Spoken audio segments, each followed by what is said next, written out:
Hello, I'm Ralph Gable of the Electronics for the Inquisitive Experimenter YouTube channel. This is the fourth video in the series on vector network analyzers, or VNAs. In the previous three videos, I answered the following questions. What is a VNA and why do I care to use them? What kind of measurements can I make with my VNA? And what are the terms I need to understand in order to effectively use my VNA?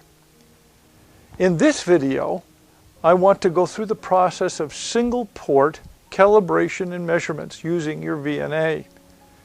If you find this video helpful, please click on the like and subscribe to the channel so that you will be notified when new videos come out. In the next two videos, I will seek to cover two-port VNA calibration and measurement, and then finally, what are the basic differences between the higher-end VNAs and their more affordable cousins.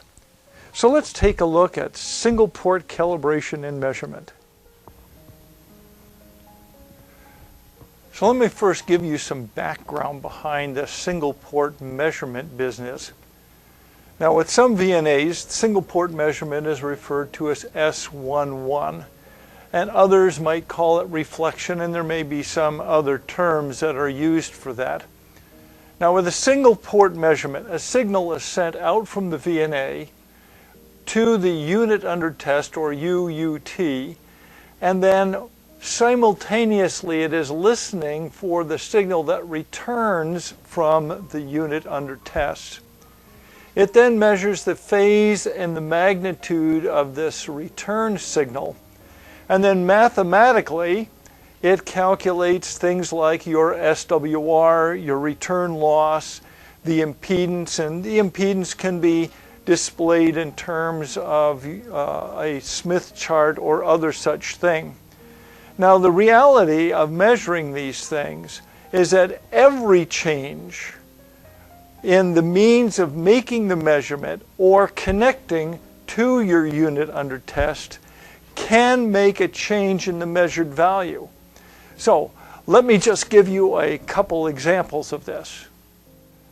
So let's say, for instance, that you want to measure the complex impedance of an antenna at 28.5 megahertz. That's in the 10-meter amateur radio band. So you have your antenna here, and you're going to use your VNA, and you're going to connect your VNA to the antenna using a 5-foot piece of coax that has a velocity factor of 0.66. Now, you don't know it yet, but this antenna has an impedance of 32.5 plus J12.8. So this reactive portion here is inductive with a inductive reactance of 12.8 ohms, and we have the real portion over here of 32.5 ohms. Well, because of the impedance transforming nature of what happens in transmission lines, if you were to look through this transmission line at that antenna, the impedance at this particular spot would be 79.5 ohms minus J17. That's what it looks like here. But it's really this. So the real part, you can see, has more than doubled. And the imaginary part, the reactive portion, has gone from an inductive 12.8 ohms to a capacitive 17 ohms. Furthermore, the phase of the signal has shifted by 79 degrees.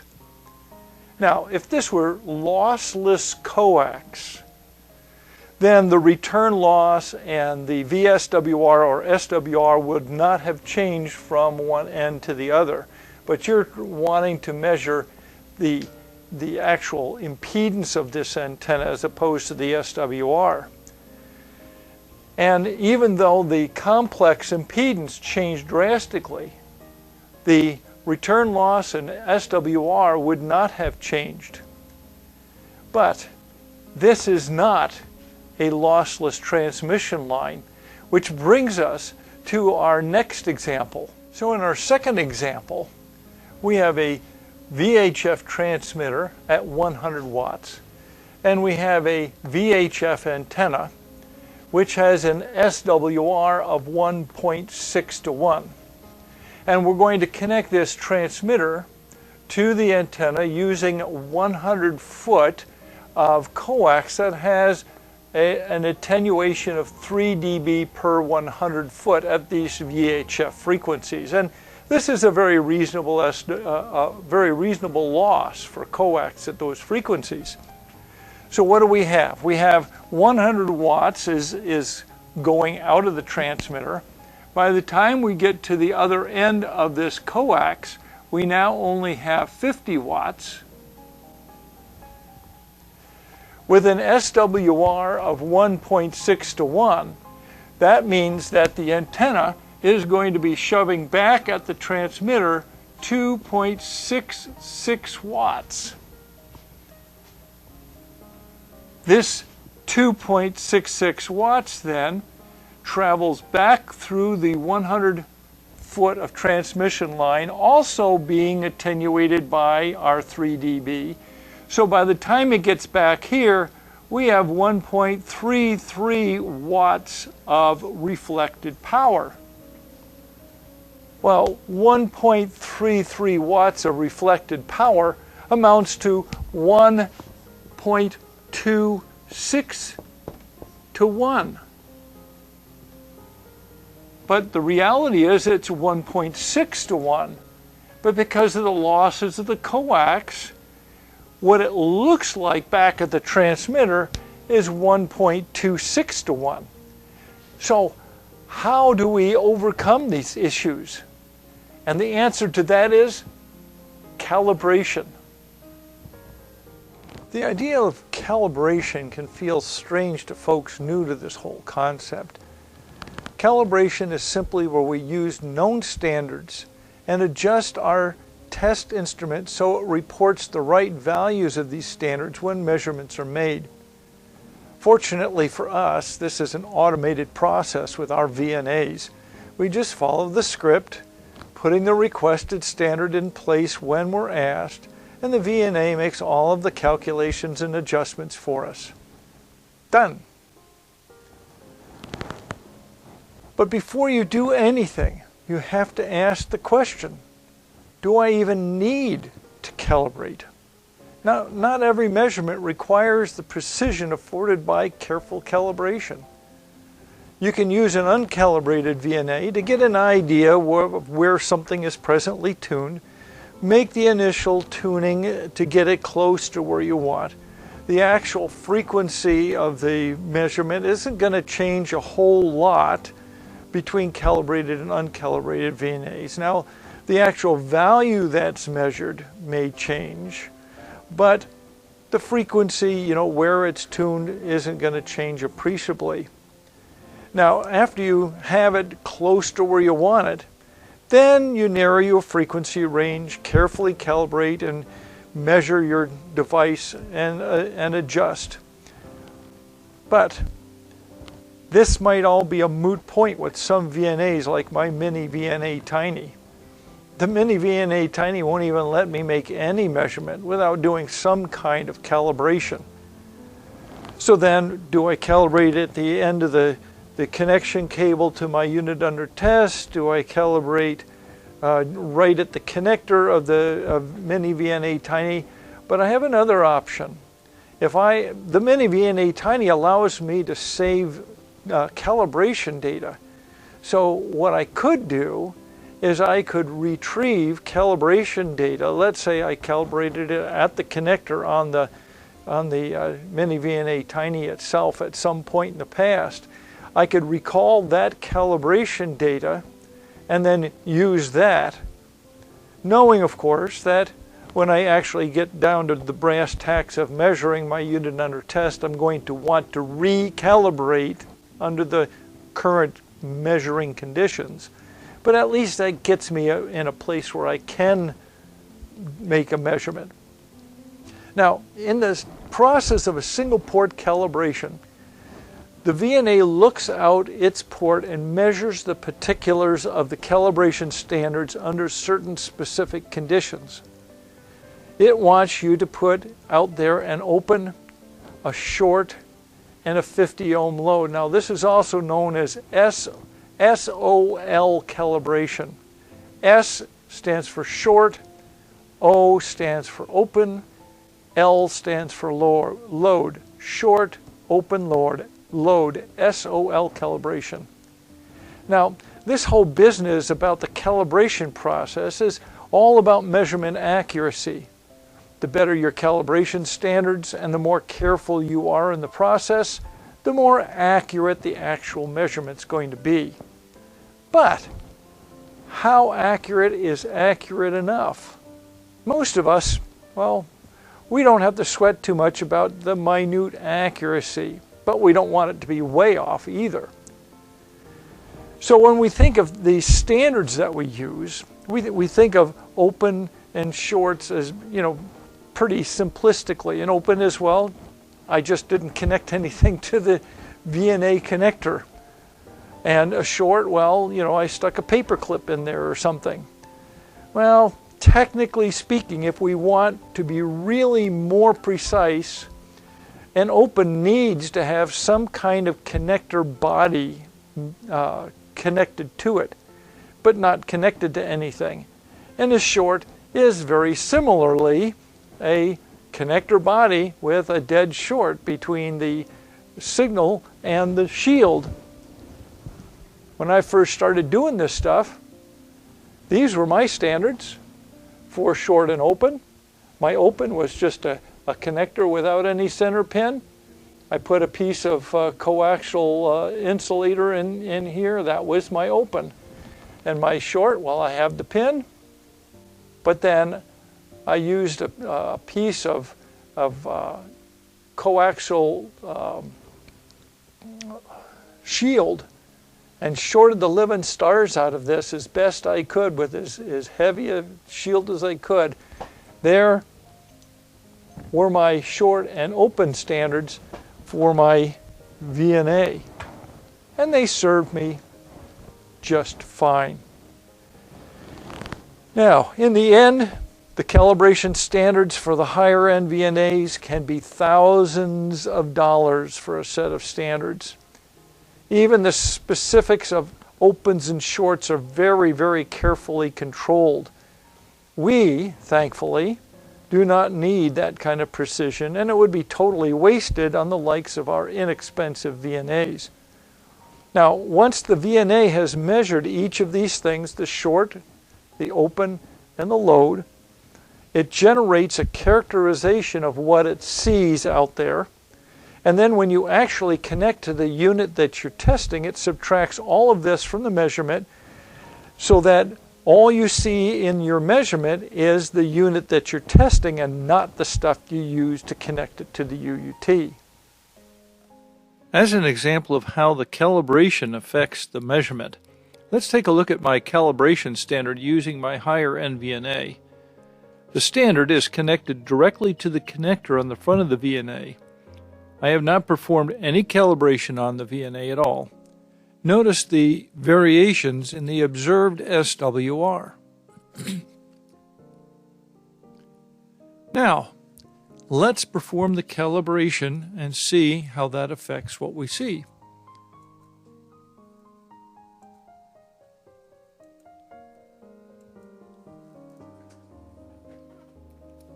We apply the calibration, and looky here.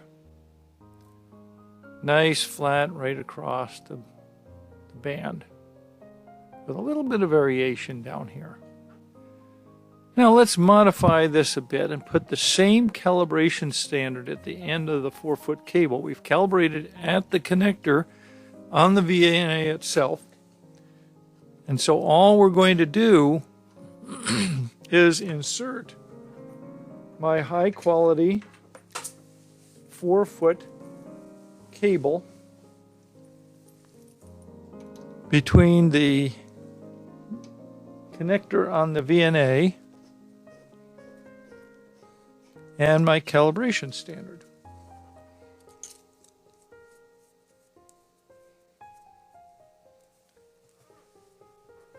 Now, we expected the same SWR across the way. But look at this. My goodness. That's not exactly what we thought we would see, now is it? So, let's go through the calibration process one more time, this time at the end of the cable. And now we apply it. Wow, does that look familiar? So now we're back to exactly where we need to be. And you can see the effects of calibrating as close to your unit that you're testing as possible, including all the cables and the connectors and the adapters.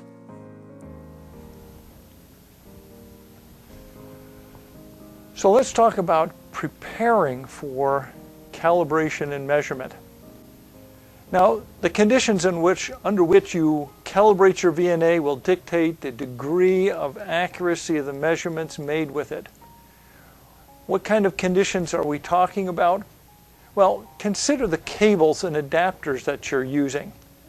First rule of VNA calibration: always, always, always calibrate your VNA as close to where the UUT, the unit under test, connects as possible. Whether this is at the end of a cable or the end of adapters or whatever, the closer you can be to this point of connection when you calibrate, the more accurate the measurements will be. Now, every cable and every adapter does make a difference in this measurement. Now, as to whether this difference is enough to be concerned about is up to you and what you're trying to accomplish through this and how much accuracy you think that you happen to need. So in preparation for your calibration and measurement, gather the cables and adapters that you're going to need for both the calibrating process as well as connecting to your unit under test for measurement. Next, consider the frequency limits that you're calibrating to. Now, some VNAs will allow you to set the frequency limits of the calibration. In this case, it's important to set those limits before you calibrate, and you set them pretty close to your area of interest, and you might consider adding a little bit of elbow room on either side. So, for instance, if you're interested in the 2-meter amateur radio band, which runs from 144 to 148 megahertz, you might consider 143.9 to 148.1, and then that way you can actually see those endpoints. Now, if you calibrate to wider frequencies and then measure in a narrower frequency band, then that's okay. You'll lose some accuracy only because there's extrapolation and everything that goes on. But it's not insurmountable and it's not earth-shattering. That's okay. Now, the opposite is not a good practice, to calibrate narrow and measure wide. So avoid that if you can. Now, some VNAs, like my miniVNA Tiny, performed in mode 2 calibration. It does the calibration across the entire frequency capabilities of the VNA from 1 megahertz to 3 gigahertz. There's no way you can change that. It does the whole thing. You can't even set frequency limits until you've done a calibration. And then if you go into calibration, it's still going to do it. Even if you do a quick calibration and then go into calibration, set frequency limits, and you're stuck. It's 1 megahertz to 3 gigahertz. Now, unfortunately, this leads to greater inaccuracies. Now, you can cause the VNAs that do this to use more calibration points so that the extrapolation is less because the points of calibration are closer together. But the more calibration points, the longer it takes to calibrate. So you need to be mindful of exactly that. Now, for greater accuracy with the miniVNA Tiny, consider using mode 1 calibration. It's going to take a fair amount of time to accomplish. You still cannot set calibration of frequency ranges, but the VNA now has a lot more calibration information to work with. Now let's step through this calibration process. To calibrate your VNA for a particular measurement, you'll need to have known to be good standards. Laboratory quality standards of this type are very expensive. Like I said before, you can spend thousands of dollars on laboratory quality VNA standards. But for the sake of what we're doing and the kind of VNAs that we have with these mini-VNA tinies and nano-VNAs, this kind of expense is not needed and you're just throwing away good money. So what you'll need are 3 standards to do a single port calibration. You'll need an open. Now, it needs to be a complete connector, and I've mentioned that before. I got one here. It needs to be a complete connector. So here's a complete connector. This is the one that I made. It's a complete connector. I have the coaxial insulator in there, but there's no pin. Nothing is connected. That's my homemade standard open. I also have a more expensive open. This is a commercially manufactured VNA standard open. And then if you're looking for opposite gender, there's a really cool one. Notice that these are 2 female connectors, so you can calibrate at the end of the cable. One end is an open, the other end is a short. And that brings up the next one, a short. My first attempt at making a short, I made my own short. So there's the pin, and it comes through to the shield, and the shield and the center conductor are soldered together with huge amounts of solder, and things are just, that's about as good a short as you can get on an N-type connector. And the commercially manufactured ones have a pin, and it's just bonded right to the body of the connector. And then finally, you need to have a load. This is a commercially available termination load. It's not technically a 50 ohm standard, but it is a very accurate 50 ohm termination. And so those are the standards that you're going to require. Now let's just talk a little bit about the procedure. You get, again, I've said this before and I say it again and again and again, you get the most benefits of calibration if you do it as close as possible to the device under test that you can. If there are interconnecting cables or adapters or whatever, include all of that in and calibrate it as close to where you connect as possible. The exact method and sequence that you go through for calibrating your particular VNA is particular to your VNA. It's still going to expect an open, a short, and a load, but the order that it asks for these things in and exactly how to get to the calibration menus and the like, that is particular to your device. So let me go through this process with you with my mini-VNA Tiny using my goal of measuring the impedance of my MFJ 260 dummy load across its entire frequency range as my goal. So let's take a look at and see what we get. So now I'm going to go through the process of calibrating and measuring using my mini-VNA Tiny as a way of demonstrating this. Notice that my mini-VNA Tiny has SMA connectors, and the unit that I'm testing is my MFJ 260C dummy load, and notice that it has a UHF or SO239 connector on it. So somehow I have to get from my SMA connector to here, but I also need to be able to interface with my calibration standards. This is my open and short. and this is my load, and these are N-type connectors. So I choose this SMA to BNC connector, or cable, followed by a BNC to N adapter. And then to connect to my unit under test, I will have to use an N connector to PL259 connector. So let's get set up to do our calibration. And so now I have my miniVNA Tiny connected to my cable, out to my adapter to go to my standards for calibration.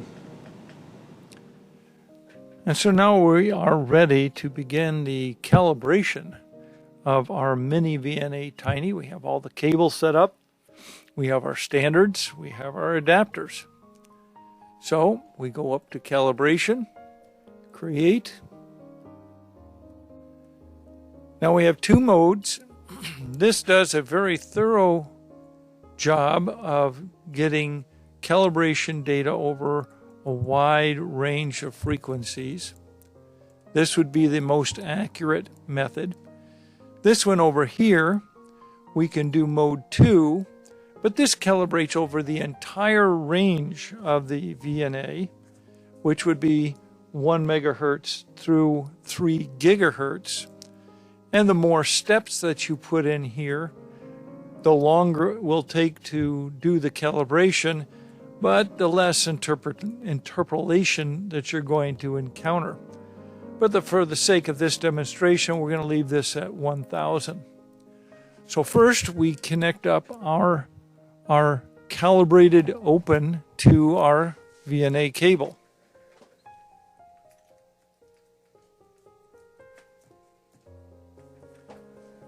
And now the open is connected. We click on Open. Next, we will connect up our calibrated short.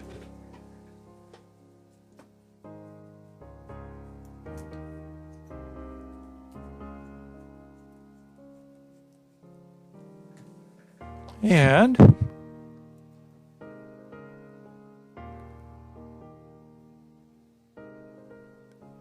lastly, we connect up our calibrated load.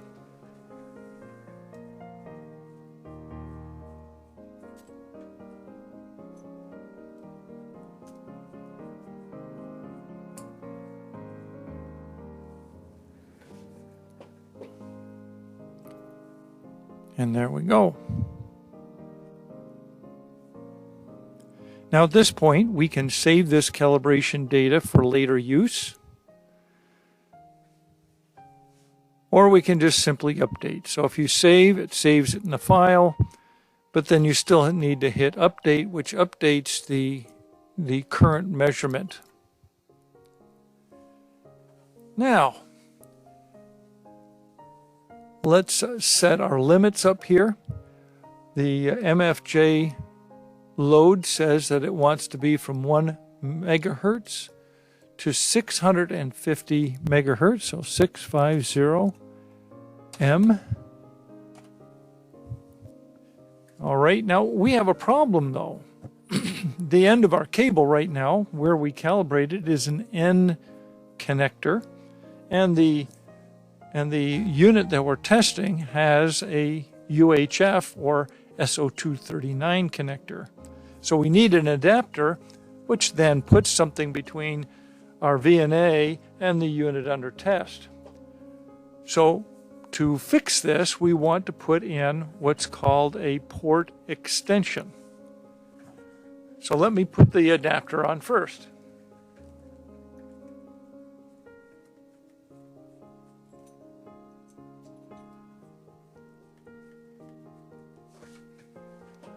Now the adapter is connected.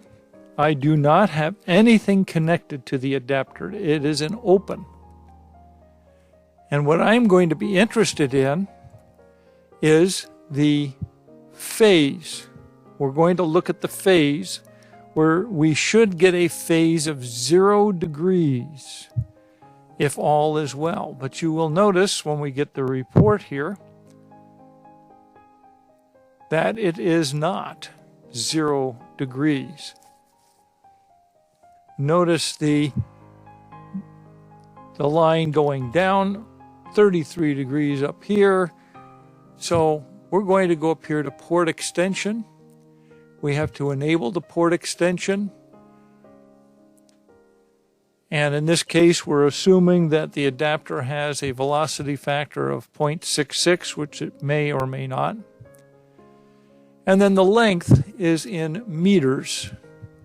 So let's just see what happens with this, see if that corrects it.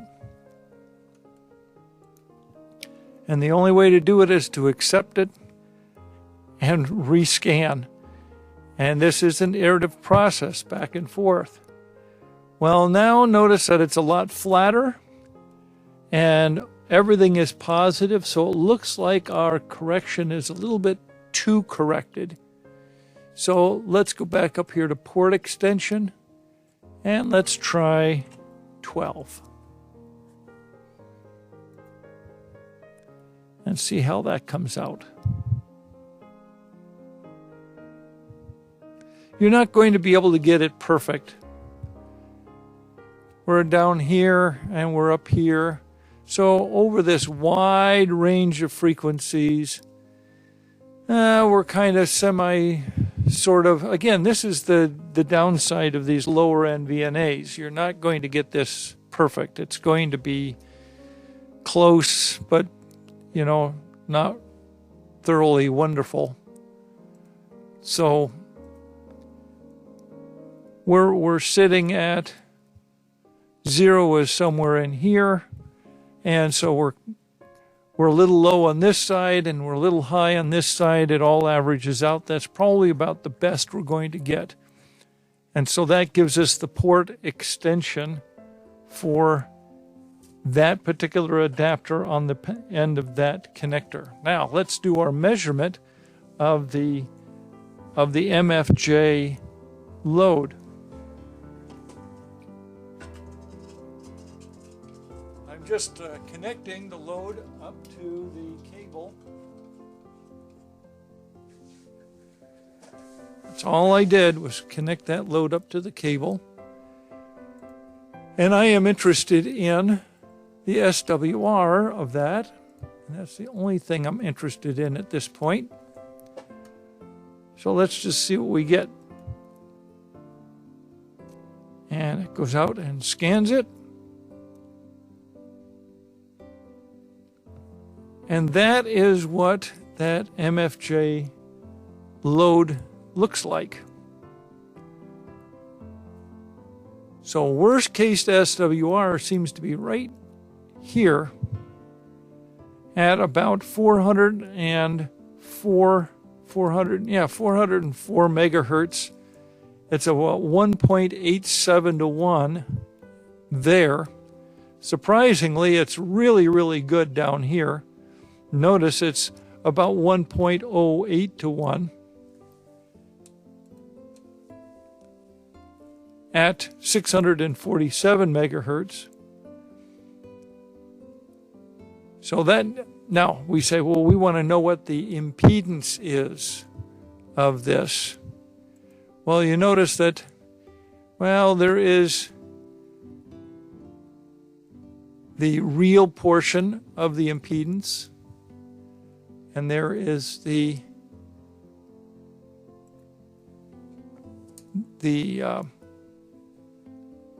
imaginary portion of the impedance. You can see that here, it's also reported down here. RS is 14.7, XS is 24.8. All of that information is reported here. You can also use a Smith chart, and it shows you the same information with the Smith chart. And all of that same information is here that was down here. So that is the calibration and measurement using the miniVNA Tiny. All right, now I'm ready to do the same thing with my higher end VNA. I've chosen this particular cable here, which connects directly to my VNA, and the other end provides an N-type connector for my standard. And then I have my adapter, the same adapter that I used when I was doing it with the miniVNA Tiny. So now let's go through the calibration process, the port extension process, and measurement process using this higher end VNA. Alright, so now we're going to go through the calibration and measurement process, including port extension, using the higher end Tektronix VNA. So we go to Cal, but in this case we first want to set our start and stop frequencies. So the unit we're testing goes from 1 megahertz to 650 megahertz, 650 meg. So now we've set our limits, 1 megahertz to 650 megahertz. Now we go in to do our calibrate. One port, short, open, load, SOL calibration. And so we put our short standard on. I should say our open standard. I put the right one on, I really did. Then we put the short standard on.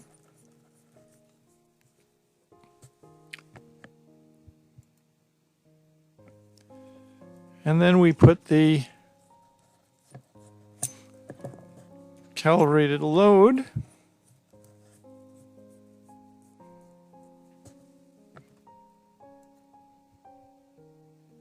And then we apply. Now if we do look at the format, SWR, we set it auto scale, you'll see that we're hovering right down around 1.001 to 1. But like before, we have a problem. We have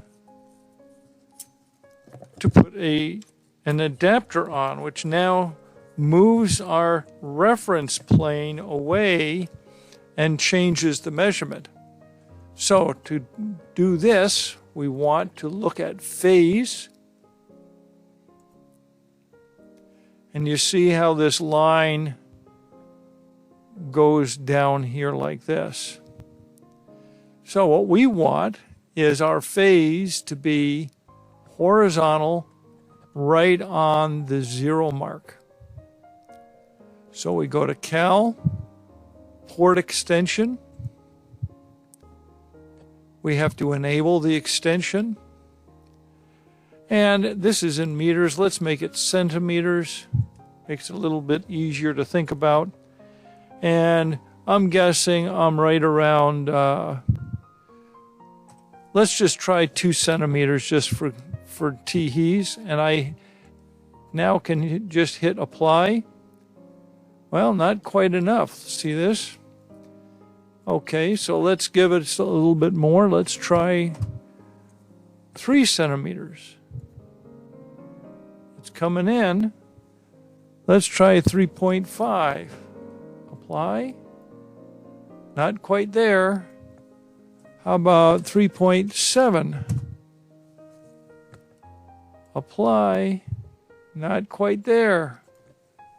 How about 3.8? Apply.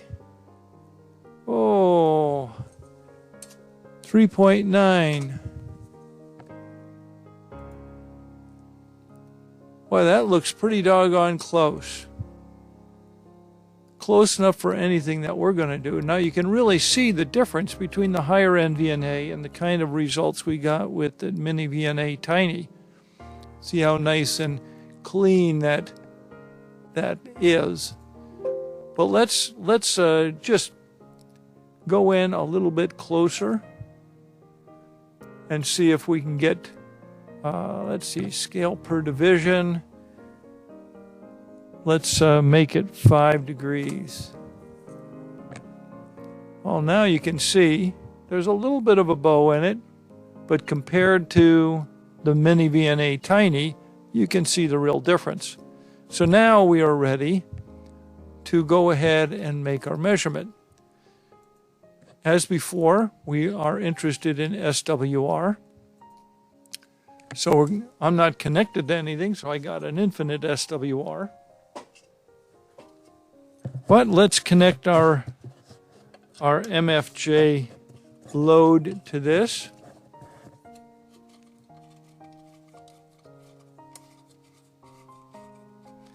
And I just about have it connected. All right, the MFJ load is on. Let's re-auto scale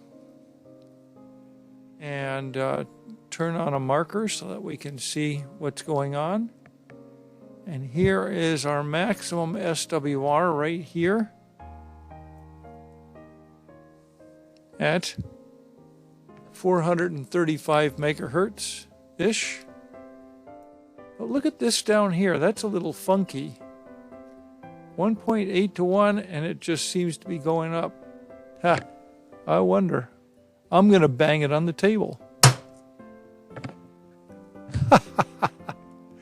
The fact that the SWR went up so drastically at the bottom was an indication that there was a capacitive connection. In other words, a bad connection at lower frequencies. Now that I've banged it on the table, I can see here SWR of 1.8 to 1 at 419 megahertz. Go down to the low end, down at 1 megahertz, we're looking at 1.1 to 1.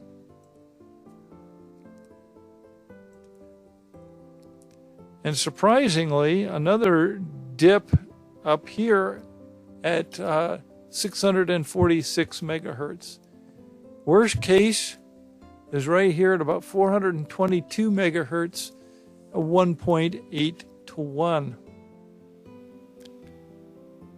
But we also wanted to see what the impedance was, the real impedance of this. If we go under Format, you'll find you can get the real portion and the imaginary portion. The other option is that we can go and do a Smith chart, and we choose R plus JX because that gives us resistance plus the reactive portion. And you'll notice up in this corner here, here's our frequency, and here are the values R plus JX. So at 422.85 megahertz, we're looking at about 33.5 ohms of real minus 17.9 ohms of the reactive portion.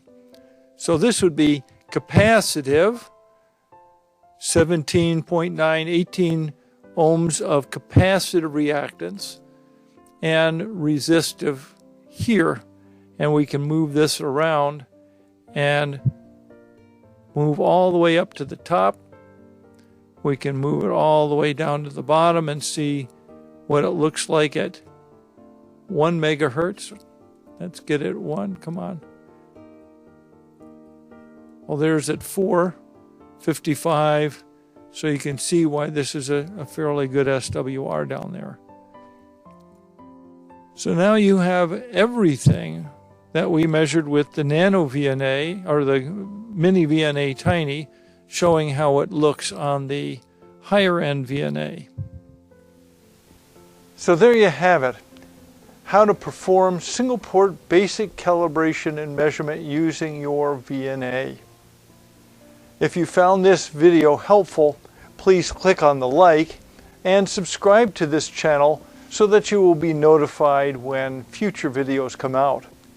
In my next video, I'm going to be going over two-port calibration and measurement. And then in the video to follow, I will cover the basic differences between the high-end VNAs and their more affordable cousins. In the meanwhile, thanks so much for watching. Toodaloots.